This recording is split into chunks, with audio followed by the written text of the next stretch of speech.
Hi guys, in front of me is HUAWEI Nova 10 and let me show you how to add photo to contact on this device.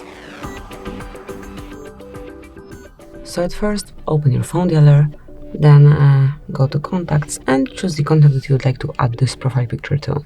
Then select edit and now tap on profile picture. And as you can see, you can either take a photo or choose something from your gallery. Let me pick a picture. Now just select the one that you would like to apply, click on confirmation mark.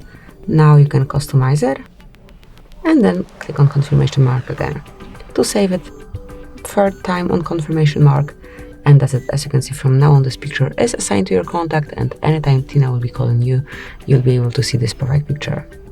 So that's it. Thank you for watching. Please subscribe our channel and leave the thumbs up.